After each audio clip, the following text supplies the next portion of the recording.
Southwestern New Mexico, September 18, 1879.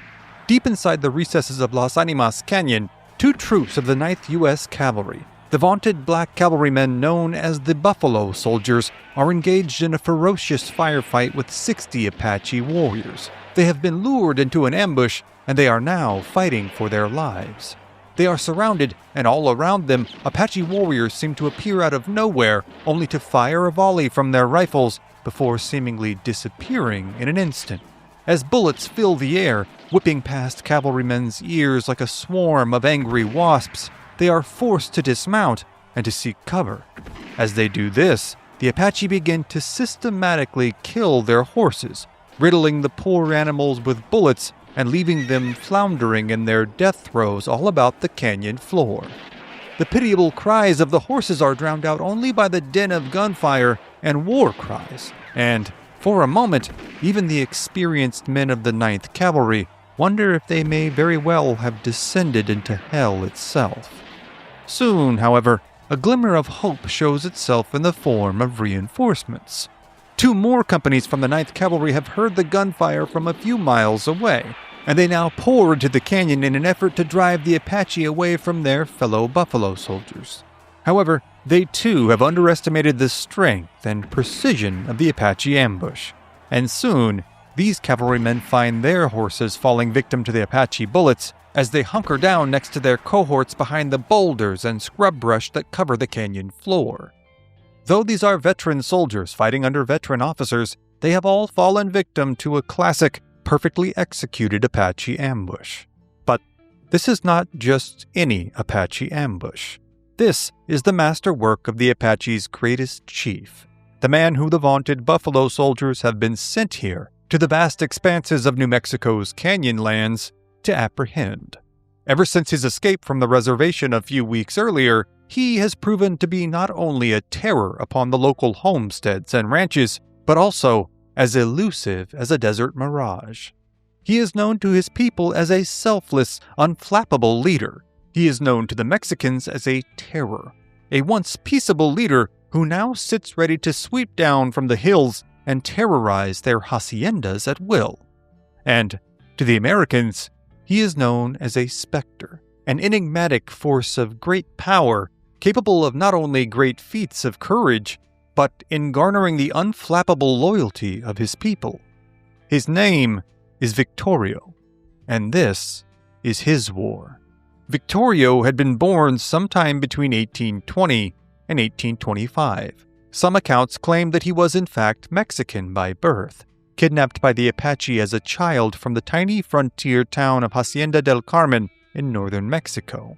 These accounts hold that he was in fact baptized under the name Francisco Cedrillo Jr. before being taken by a raiding party of Apache warriors.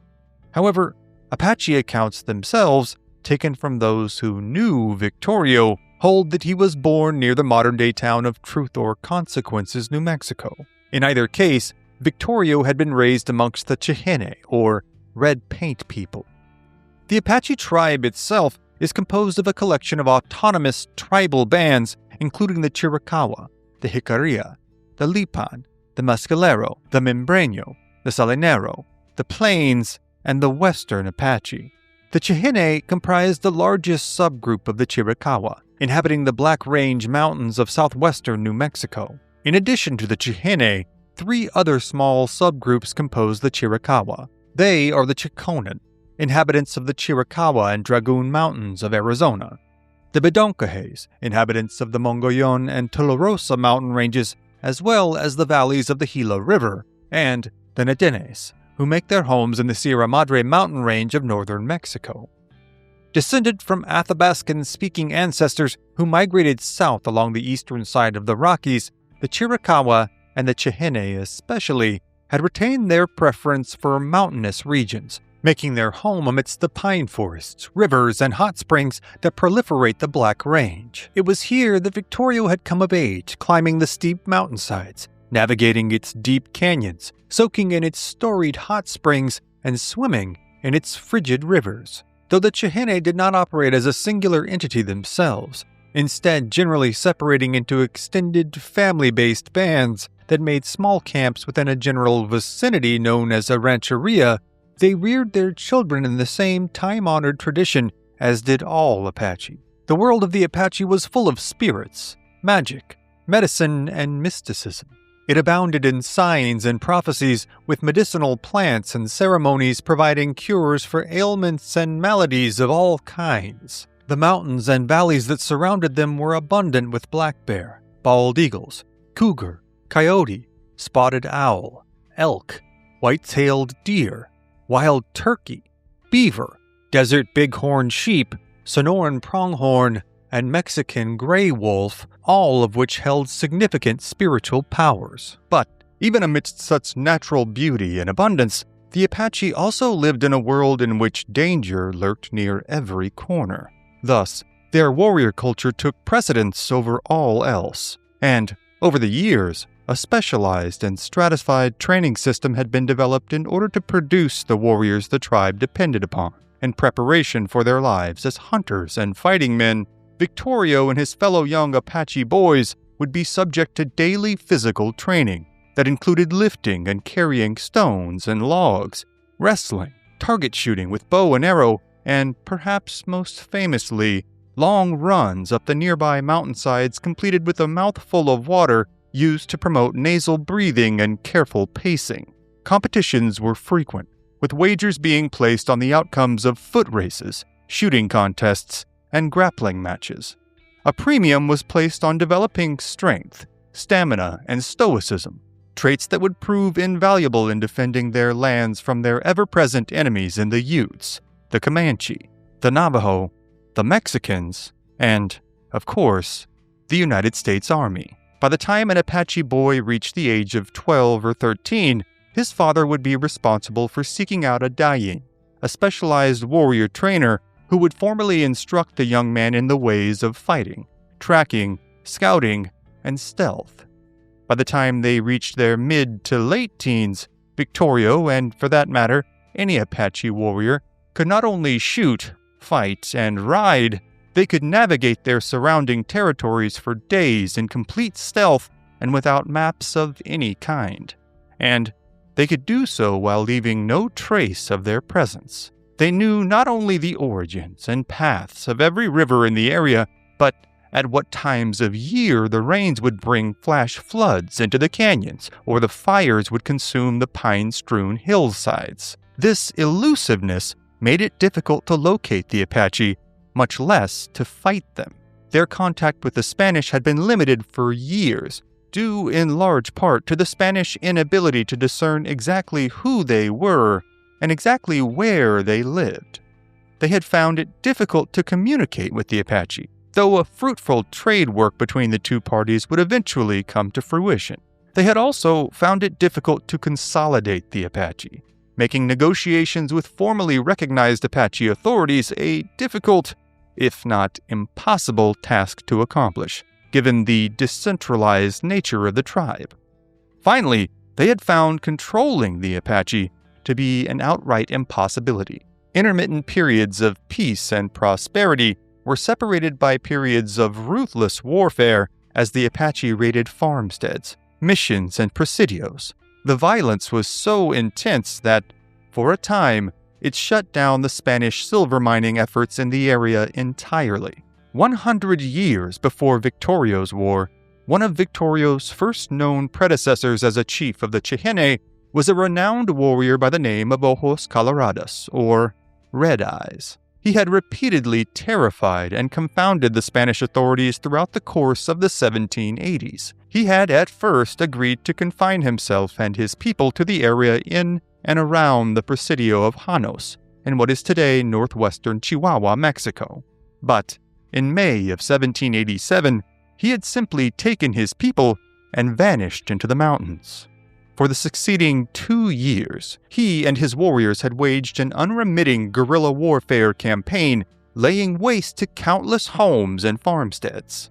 Then, in 1789, he had simply reappeared at Janos and negotiated a new peace. This would be among the first of countless encounters in the ever-tenuous relationship between the Spanish and the Chihene. But by 1810, the citizens of Mexico were stirring in unrest, chafing at the negligent and often overreaching nature of Spanish rule in their territory. On September 16th of that year, Manuel Hidalgo y Costilla led a revolt against Spanish authorities that nearly captured Mexico City and led to an 11-year war that ended with Mexico gaining its independence in 1821.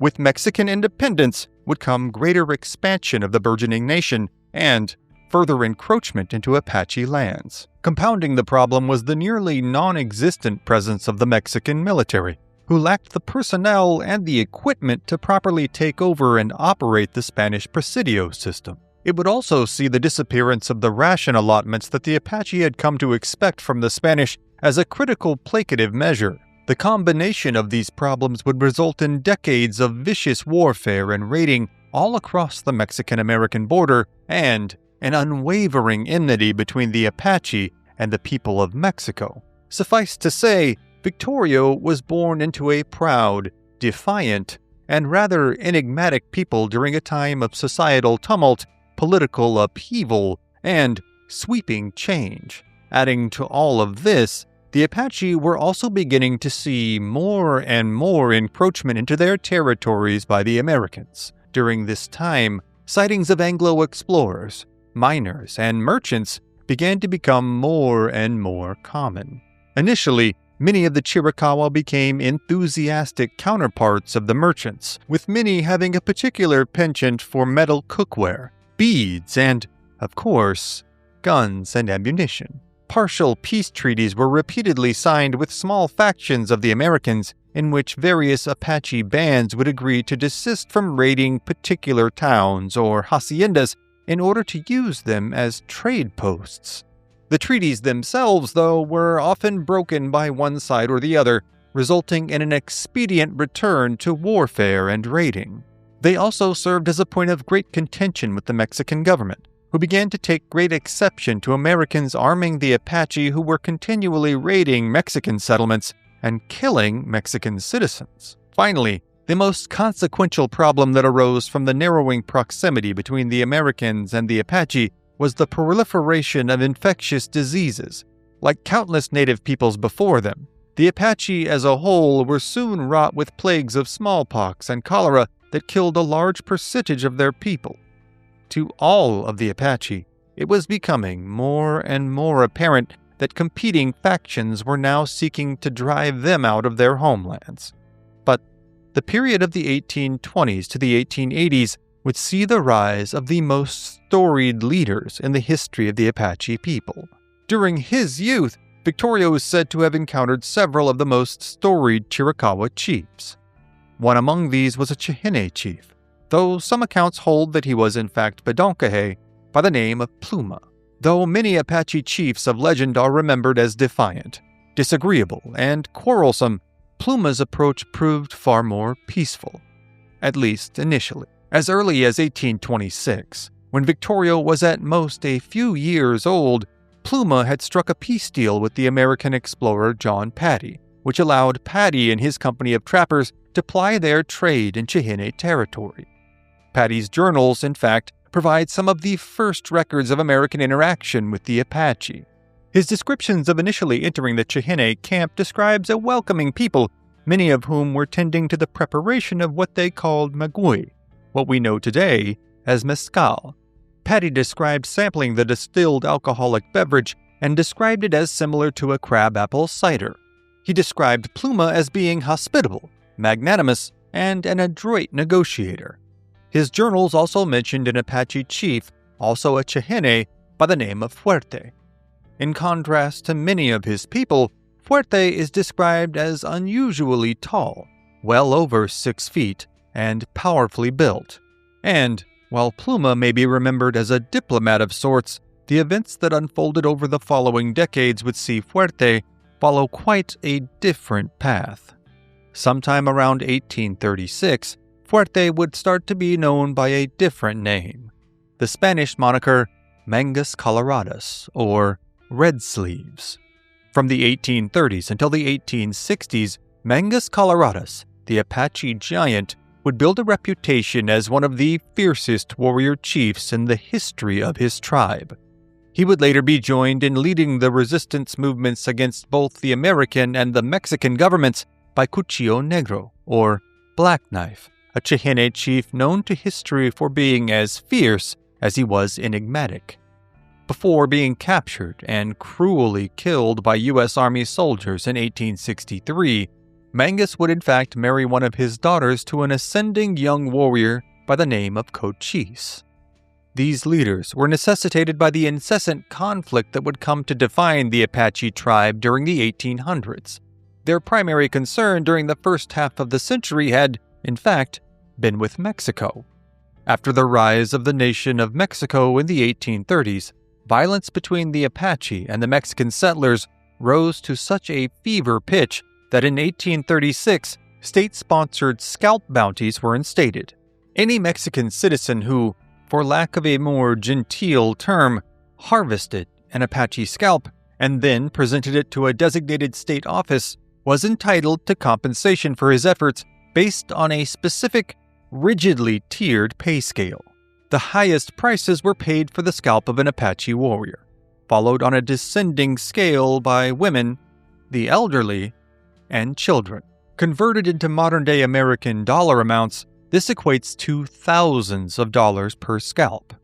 This led to the rise of an entire sub-economy which saw countless Mexican citizens abandon their livelihoods in pursuit of the far more profitable scalp trade.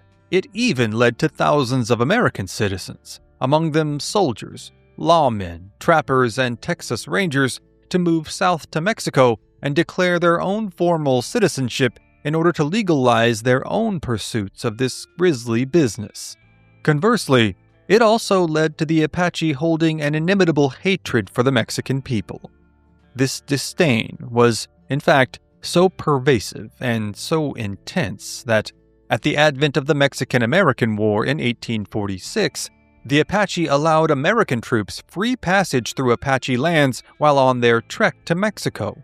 They viewed these forces of thousands of soldiers marching southward to wage war on the Apache's most hated enemy as a huge net positive for the tribe. However, much to the Apache's dismay, after America's victory in the war and the signing of the Treaty of Guadalupe Hidalgo in 1848, American expansion westward increased exponentially. This was largely caused by the discovery of gold in Northern California, which drove thousands westward in a collective fervor to strike it rich in the foothills of the coastal ranges and Sierra Nevadas. Many of these Americans would fail to find their fortunes in California, and, hearing of the great silver deposits and open ranching territory of present-day Arizona and New Mexico, they would eventually make their way to the American Southwest. At first, these local homesteaders were seen as a valuable resource by the Apache, leading to what Kathleen P. Chamberlain, author of the book Victorio, Apache Warrior in Chief, linked to purchase in the description, refers to as a raid and trade economy. This was nothing new for the Apache, regardless of their tribal band, as the same arrangement had been carried out with the Spanish and the Mexicans for centuries by now. This consisted of the Apache engaging in both trading with local ranchers and settlers, as well as incessantly raiding their ranches for horses and cattle. Under these conditions, though, especially in their early dealings with the Americans, Apache raiding was often more limited in scope and pragmatic in nature. Much like their counterparts in agricultural tribes who relied on seasonal harvests, the Apache viewed raiding on local American settlers as an integral and renewable resource. Raids seldom involved taking all of any homestead's livestock, properties, or lives. This was a practice born not out of magnanimity, but practicality, as a sort of crop management. A rancher who was left destitute might very well leave the territory altogether, and this would mean the Apache would have one less place from which to procure their livestock. Thus, raiding parties usually consisted of relatively small numbers of warriors, rarely more than a few dozen. Though chiefs were charged with overseeing the overall well-being of their village, raiding parties could be assembled and led by any warrior with enough charisma and temerity to organize them. The raiding party might strike a local ranch or hacienda and make off with a few dozen horses and beeves, often splitting into smaller and smaller groups on their retreat to make tracking them more difficult. They would then reconvene at a central location, oftentimes on the grounds of a nearby presidio or reservation, where a celebration would be held with the roasting of a newly stolen beef, the playing of Apache card games, and the imbibing of alcohol. This was the world in which Victorio and his Chihene cohorts came of age, riding across miles of unforgiving landscapes, carrying out raids that presented a very real possibility of being shot and killed by an aggrieved rancher or homesteader, and making their ascension up the Apache social ladder by display after display of bravery, cunning, and ambition. And, of course, the reason behind building these reputations as warriors was in order to attract the attention of the Apache women. By 1846, while in his early 20s, Victorio had built enough cachet within the Chihene band in order to take what would become the first of his 3 wives. Though her name is lost to history, it is recalled in the Apache oral tradition that he moved to the rancheria of his new wife's family, which was often frequented by Mangus Colorados. It was here that Victorio grew especially close with Mangus, raiding often with the towering chief, who was at the time in his early to mid-50s. Mangus would give the young Victorio a virtual masterclass in planning and executing a classic Apache ambush, a skill that would serve him well in decades to come. During the time from the 1840s to the 1870s, Victorio would ride with countless legendary Apache warriors, among them the aforementioned Mangus Colorados, as well as Cochillo Negro, the ascendant young Cochise, the elderly but irascible Nana, the stately Delgadito, the imposing Je, and an impetuous young warrior by the name of Goya, later known as Geronimo. But eventually, as more and more settlers poured into both the southwestern United States and into northern Mexico, the nature of the Apache's raid and trade economy drew the ire of federal officials on both sides of the border. It also led to more aggressive reproaches from local settlers, again both American and Mexican alike, who began to organize what amounted to militia forces designed to both defend against Apache attacks and, at times, hunt down and attack the Apache themselves. These tensions led to more and more frequent, violent encounters between the Apache and the Mexicans and Americans. But the Apache would not suffer their first major loss in leadership until May 24th of 1857, when American soldiers were dispatched to the village of Cochillo Negro in order to apprehend an Apache warrior who was believed to have been involved in the murder of a Navajo agency official. The situation had rapidly deteriorated and ended with the soldiers shooting the Apache they had sought to arrest. Cochillo Negro, who was in fact an innocent bystander, was caught in the crossfire and killed. The tragic ending of the life of one of their most respected leaders left a gaping hole in the hearts of the Apache people. But it also created room for Victorio to rise even further up the hierarchy of Apache chiefs. This rise would occur all while 2,300 troops from the 1st California Infantry under the command of General James H. Carleton marched out of Los Angeles in the late spring of 1862. With the outbreak of the Civil War, Carleton had been charged with rooting out Confederate sympathizers from Arizona. Then, he was to move further east to New Mexico in order to quell the intermittent outbreaks of violence in the Apache territories, a problem the United States was not keen on dealing with in the midst of a long and costly civil war. Carleton had assumed that this mission would be a mere footnote on his service record. But when a contingent of his troops had been ambushed by Apache warriors at what would come to be known as Apache Pass on July 9th of 1863, it had been a revelatory experience for both sides. The troops of the 1st California Infantry had been entirely caught off guard by the ambush, but the Apache had been shocked by the troops' use of their new howitzer cannons, a weapon that shook the Apache's resolve with its power and cacophonous roar. When the smoke had cleared, 2 Union soldiers had been killed and 3 wounded. The Apache, meanwhile, had suffered roughly 53 warriors killed, a tremendous loss by any standard.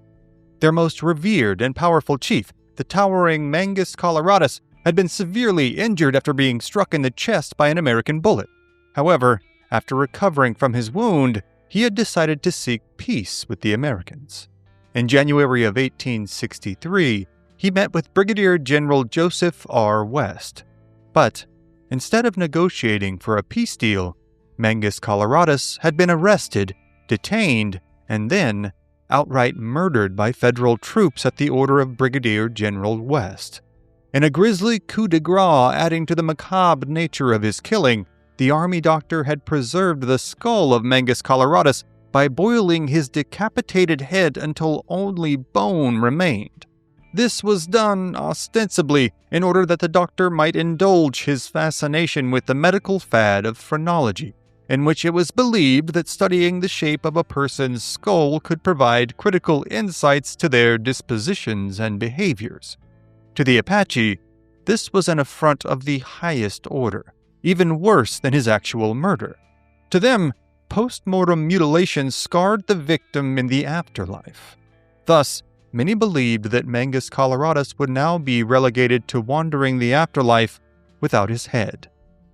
This was no doubt a dire loss for the Chihene, one that shook them to their core, galvanized their hatred for the army, and left the band temporarily rudderless at a critical time. But the void left by the death of the great chief now saw Victorio finally rise to prominence as the preeminent chief among the Chihene. Though Mangus's son, Mangus Jr., made a brief attempt at filling his father's position, he lacked the social cachet, the charisma, and the experience that Victorio had spent a lifetime building. But Victorio's rise to power was, by many accounts, one that was thrust upon him and one that he was rather reluctant to accept.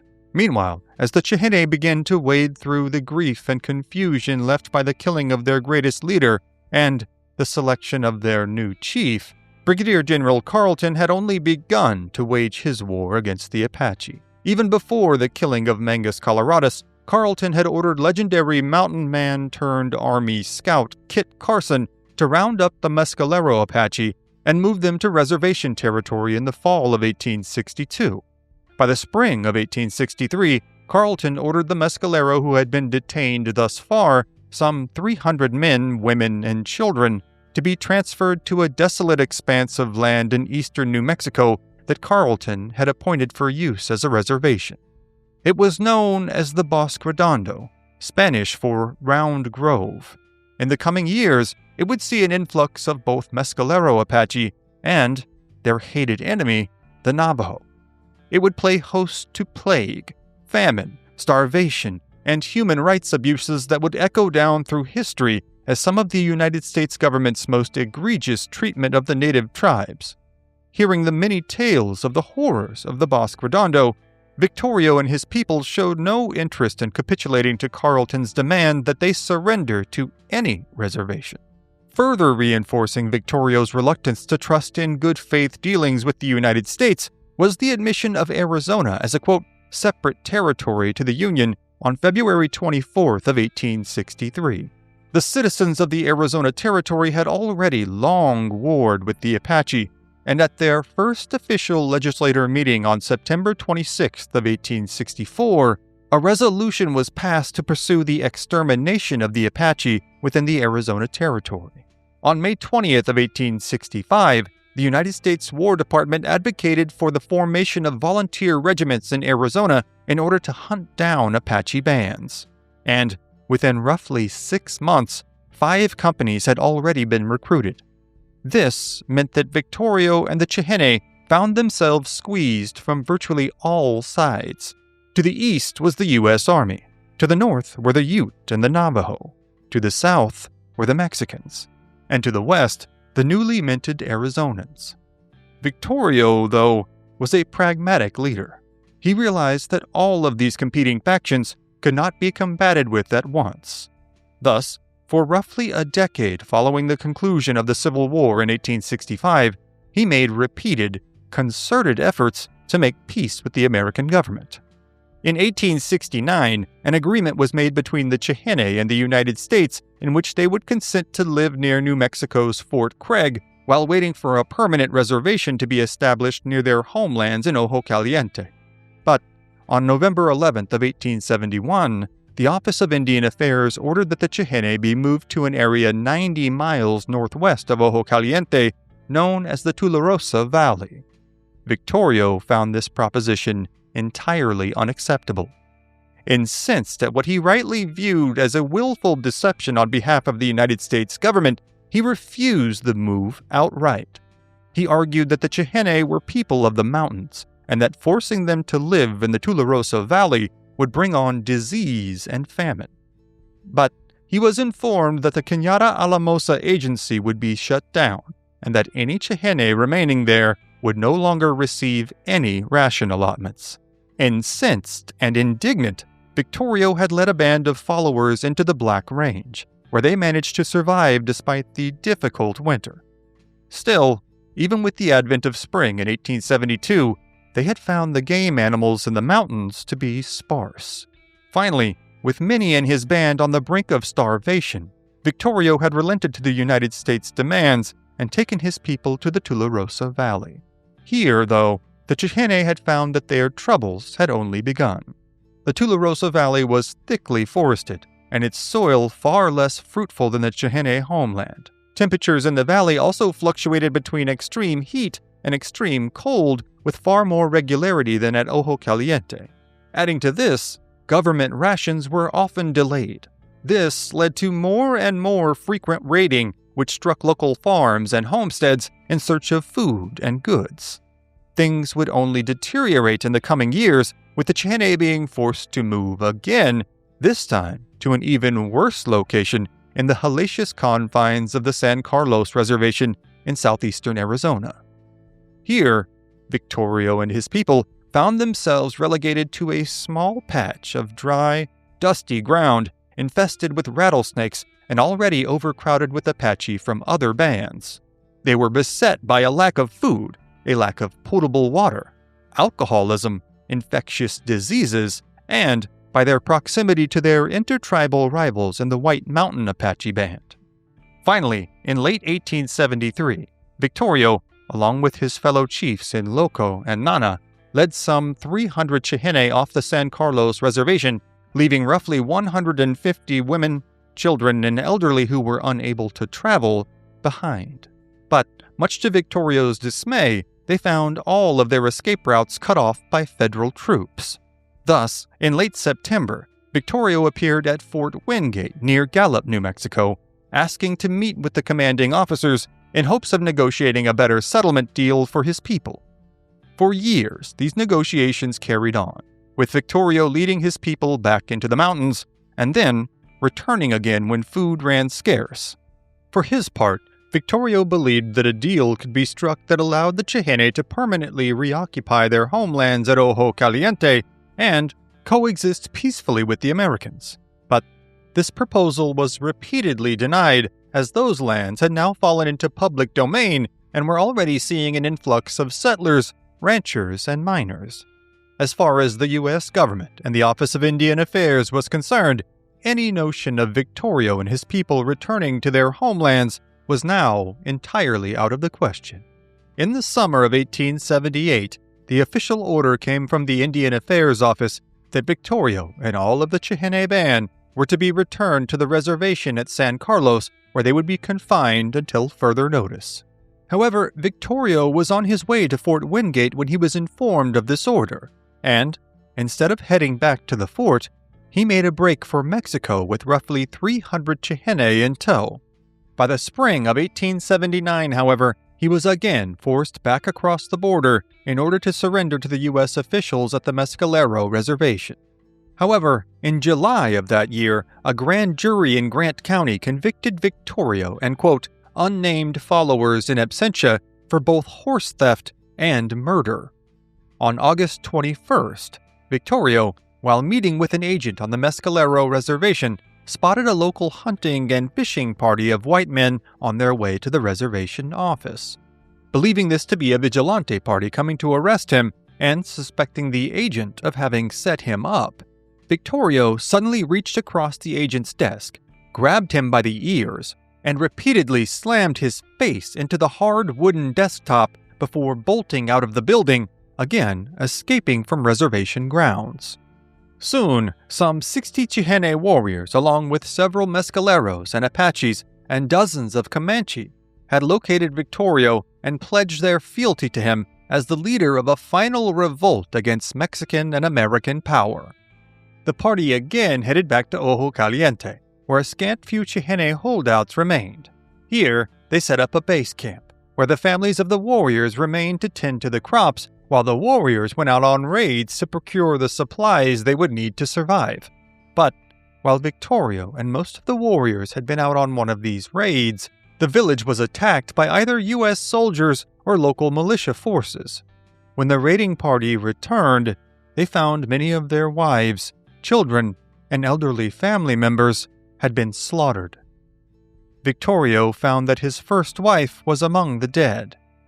As wails of grief rose up among the tall pines of the mountains of Ojo Caliente, it was instantly apparent to Victorio what his next move would be. He and his followers would never surrender to the men who had done this. Not now, or ever. Now, Victorio would take to the warpath. For the next few months, he would head south, again surviving off of raids for food and for horses. On September 11th of 1879, Victorio and a band of warriors had struck the homestead of H.D. McKevers, located about 15 miles south of Hillsboro, New Mexico. Here, the band of raiders had stolen several dozen head of horses and livestock and killed 10 civilians. This had redoubled the Americans' commitment to capturing the Apache, and Victorio and his followers had since been relentlessly pursued by U.S. Army forces. Foremost among these forces was the 9th Cavalry, who had been charged with tracking down the Apache in these unforgiving borderlands. Founded in 1866, after the conclusion of the Civil War, the 9th Cavalry had already built a storied reputation by this time in 1879.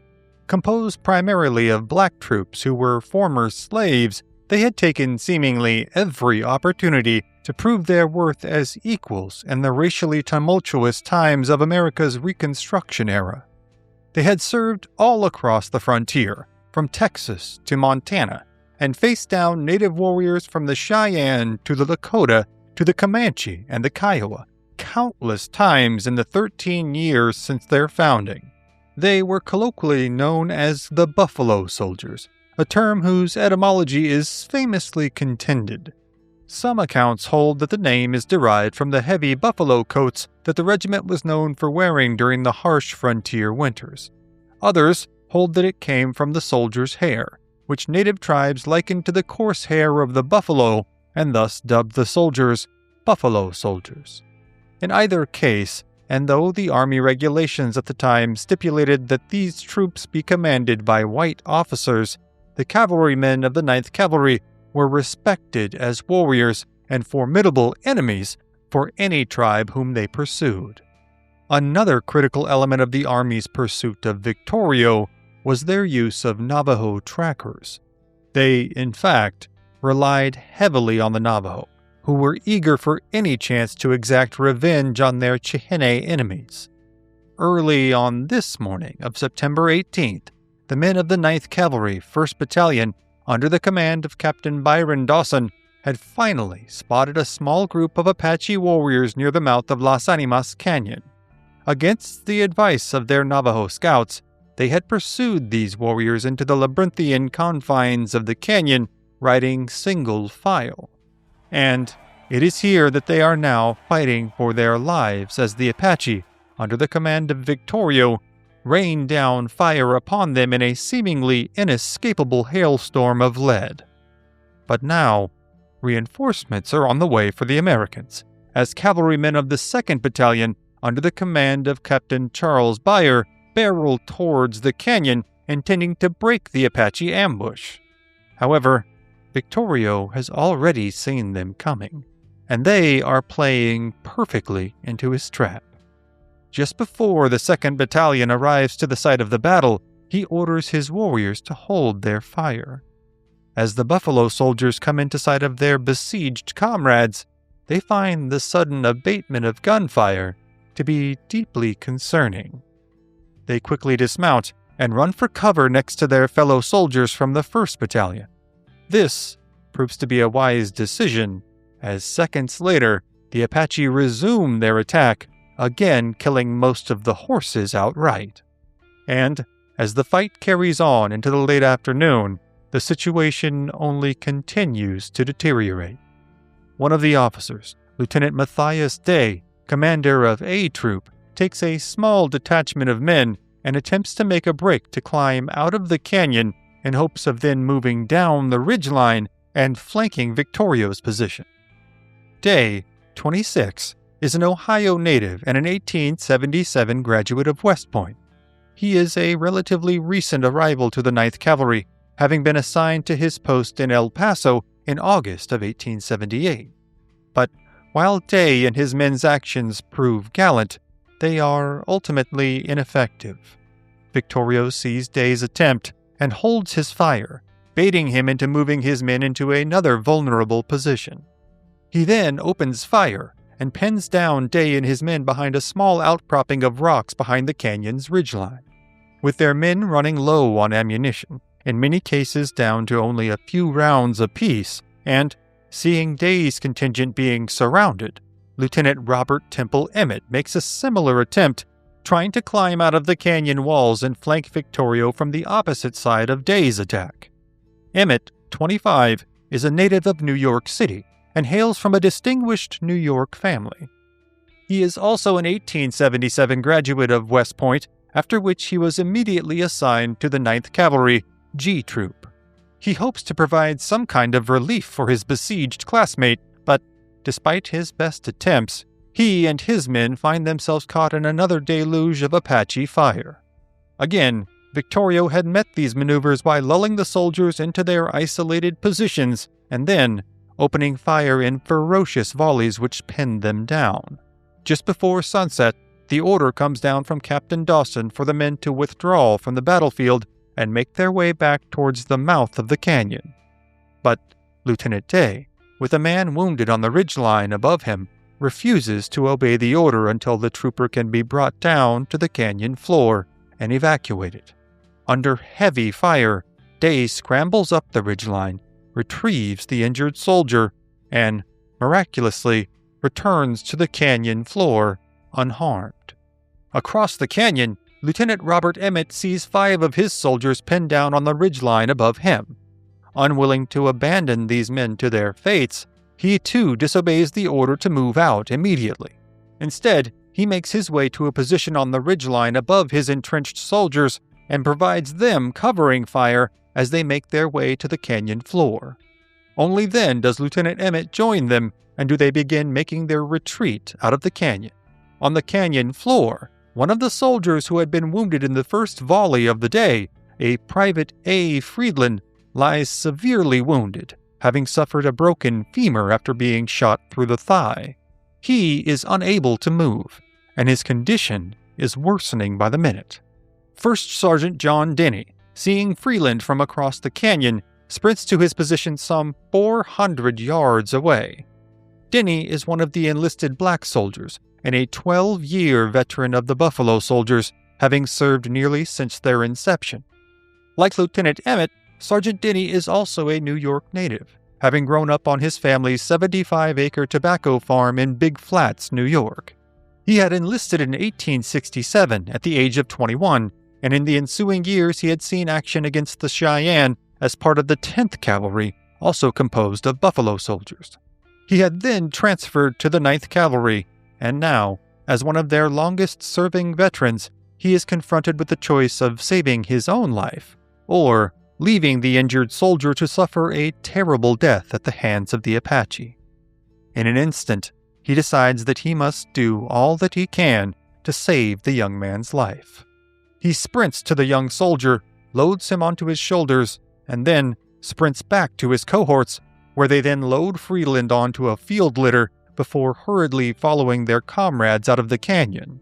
For their life-saving actions on this day, Lieutenant Robert Emmett, Lieutenant Matthias Day, and Sergeant John Denny will all be awarded the Congressional Medal of Honor. Now, seeing the soldiers retreat, Victorio orders his warriors to hold their fire. With the enemy on the run, he knows that he and his people must hurry on their way south to Mexico. But he also knows that he has won a great victory on this day, and all among them feel as though they may, in fact, be able to stave off the Americans and the Mexicans long enough to ultimately save their way of life. This battle, one that will come to be known as the Battle of Las Animas Canyon, or Massacre Canyon, will go down in history as the first official engagement of what will come to be known as Victorio's War. What follows will be some of the most ferocious fighting in the history of the wars between the Apache and the governments of the United States and Mexico. Victorio will lead his people in one last desperate attempt to maintain their way of life and to return to their homelands. And, ultimately, this war will cost Victorio his life. But the many tales of the battles that will follow in Victorio's War are, for tonight, other stories for other times. Thank you for joining us on this episode of History at the OK Corral. Be sure to click the like button, share this episode with a friend, and become a subscriber. Also, we have merch in the store now, so go grab yourself a cool t-shirt or a sticker or a coffee mug. It's all great stuff. Approved by me. Also, if you'd like to learn more about this topic, more about the Old West in general, or just love hanging out with cool people and talking history, be sure to check out our live streams. And if you would like even more bonus material, as well as early access to our episodes, our shorts, and all of our behind-the-scenes content, you can become a member of this channel by clicking on the join button down below. And finally, be sure to follow History at the OK Corral on TikTok and Instagram. You will love it. You will not be disappointed, I promise. Thank you again for watching, and we'll see you next time on History at the OK Corral, home of history's greatest shootouts and showdowns.